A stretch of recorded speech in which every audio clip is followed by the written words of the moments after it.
اور 14 صدیاں قبل کہ جب نہ لکھت پڑھت کا دور، نہ اس زمانے میں UN کا کوئی ہیومن رائٹس کا چارٹر باقاعدہ مرتب ہوا تھا، نہ انسانی حقوق پہ کوئی کمیشن بیٹھتے تھے، نہ بحث ہوتی تھی، نہ اخبارات میں مضامین چھپتے تھے، کچھ بھی نہیں ہوتا تھا، لیکن احترام انسانیت کا یہ عالم تھا کہ یہاں اپنے ریستوران، اپنے کلب اور اپنے پارک میں کسی کالے کو داخل ہونے کی وہ اجازت نہیں دیتے، لیکن رسول اللہ نے تو حبشی نیاد کو جنت میں داخل کی خوشخبری دی کہ تم مجھے وہاں نظر۔ اور اس سے بھی بڑا موقع جو تاریخ کے سینے پر آج تک رقم چلا رہا ہے، اور انسانی تاریخ اس واقعے کو کبھی فراموش نہیں کر سکے گی کہ جب فتح مکہ ہوئی، جو اسلامی تحریک کا سب سے اہم ترین دن اور اہم ترین واقعہ فتح مکہ، کہ حضور کے لیے جب خانہ کعبہ کو بتوں سے پاک کر دیا جاتا ہے، اللہ کے گھر کو اللہ کی بندگی کے لیے خاص کر دیا جاتا ہے، حضور 10,000 قدسیوں کے جلوہ میں جب تشریف لے جاتے ہیں تو آپ فرماتے ہیں خانہ کعبہ اللہ کا گھر پاک ہو گیا، بتوں سے عرض کیا یا رسول اللہ پاک ہو گیا، اب آپ اللہ کی بندگی کر سکتے ہیں۔ تو 10,000 کا مجمع حضور کے سامنے کھڑا، قدسیوں کا مجمع، تو حضور بلند آواز سے پکارتے ہیں نا بلال، میرا بلال کہاں؟ حضرت بلال مجمع چیر کر کے سامنے آتے ہیں، عرض کرتے ہیں یا رسول اللہ میں حاضر ہوں، کیا حکم ہے؟ آپ نے فرمایا تم اس طرح کرو، کعبے کی چھت پر کھڑے ہو کر کے اذان کہو، پھر میں نفل پڑھوں۔ سیرت نگار لکھتے ہیں کہ حضرت بلال کو جب یہ کہا گیا تو وہ ایک نظر حضور کے چہرے اقدس پر ڈالتے تھے اور ایک نظر ان کی اپنے سراپا پر۔ اور یہ تاریخ کا واقعہ ہے، سیرت کی کتابوں میں، ہر سیرت کی کتاب میں موجود ہے کہ وہاں وہ لوگ جو کھڑے ہوئے تھے صنادید قریش، ان میں سے ایک شخص یہ کہہ کر کے مجمع سے نکل جاتا ہے کہ ہم اسی لیے تو محمد کے مخالف ہیں صلی اللہ علیہ وسلم کہ وہ چھوٹے اور بڑے میں فرق نہیں کرتے۔ ایک شخص یہ کہہ کر کے نکل جاتا ہے کہ یہ کالا کوا اور خدا کے گھر کی چھت پر کھڑا ہو۔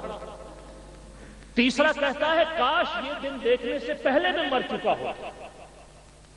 اور کچھ صحابہ بھی حضور سے آ کر کے التماس کرتے ہیں یا رسول اللہ یہ بڑا تاریخی موقع ہے، اگر کسی معزز قبیلے کے سربراہ کو یہ سعادت بخشی جائے کہ وہ کعبے کی چھت پر کھڑا ہو کر کے اذان کہے تو ہو سکتا ہے پورا قبیلہ مسلمان ہو جائے۔ مصلحت کا یہ تقاضا، حکمت یہ کہتے ہیں، لیکن حضور صلی اللہ علیہ وسلم نے بڑے محبت آمیز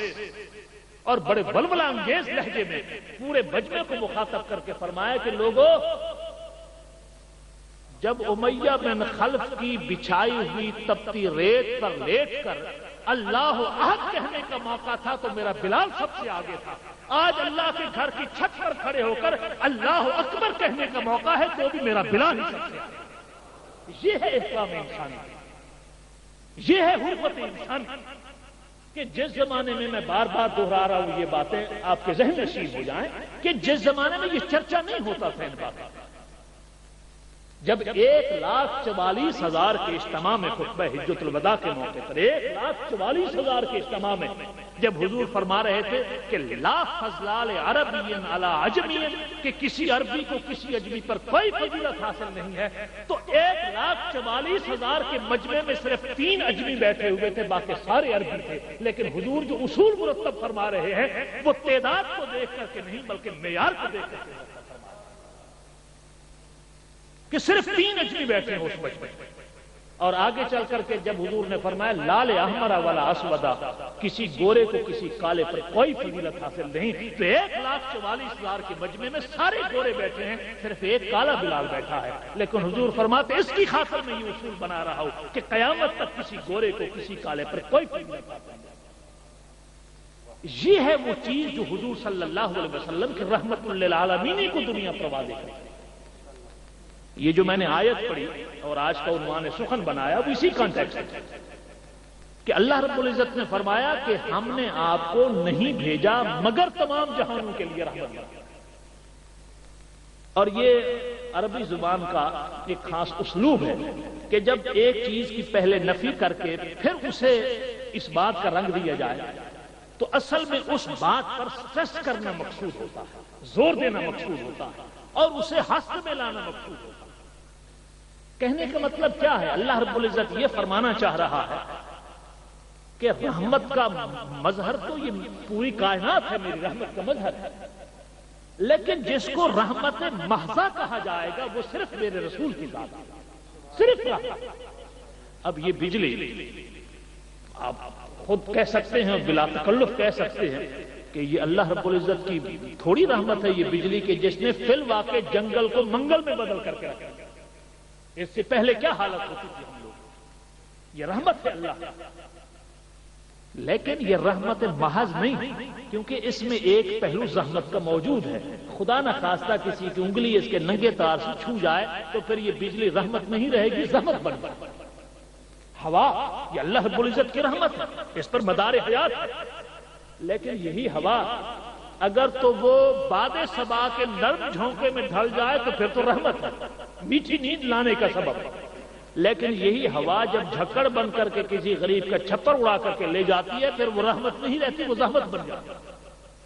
پانی پر انسانی بلکہ ہر ذی روح کا پانی پر انحصار اللہ رب العزت کی بہت بڑی رحمت ہے، لیکن رحمت محض نہیں ہے، اس لیے کہ یہ پانی جب تک تو بقائے حیات کا موجب رہے رحمت،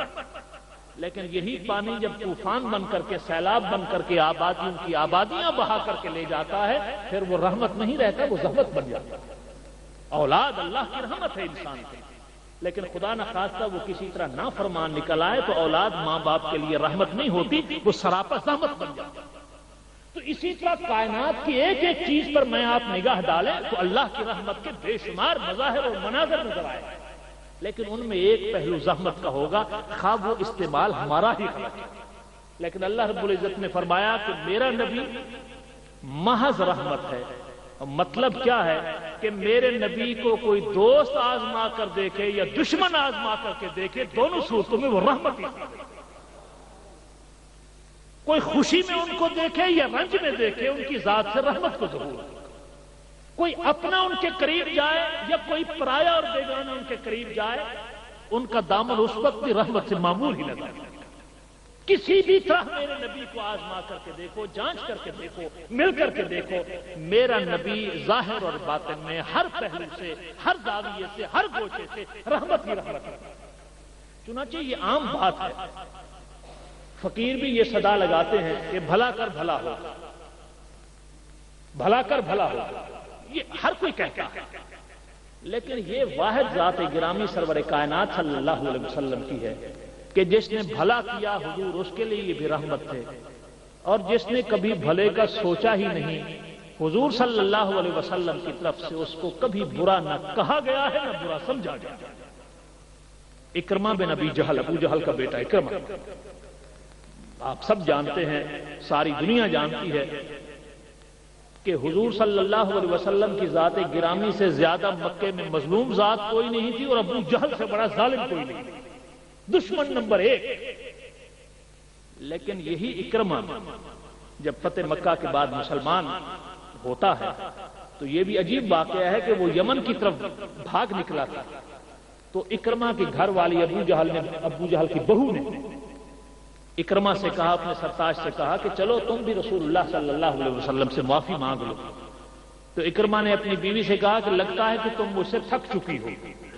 تم چاہتی ہو کہ میں ان کے پاس جاؤں کہ پھر میرا سر میری گردن پر سلامت نہ رہے،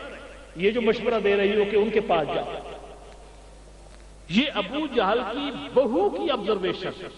یہ اکرمہ کی بیوی کی رائے، وہ اپنے سرتاج سے کہتی ہے کہ اکرمہ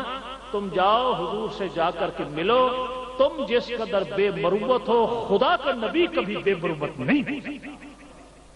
چنانچہ وہ آیا اور مسلمان ہوا اور حضور کے دامن رحمت میں اس کو پناہ ملی۔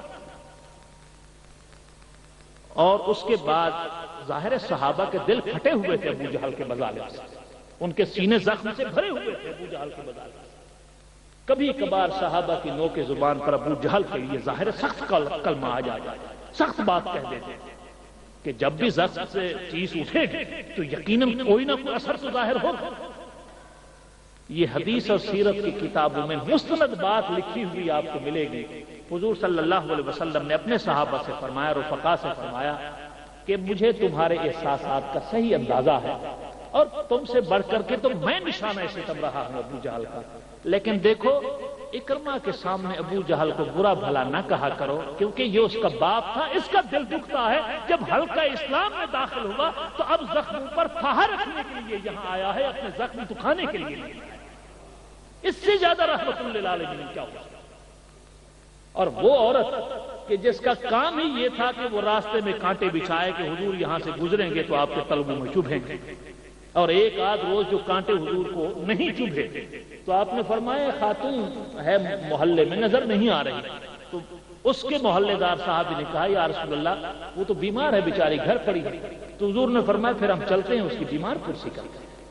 جب حضور اجازت لے کر کے اندر گئے وہ پھونک رہی تھی بخار میں،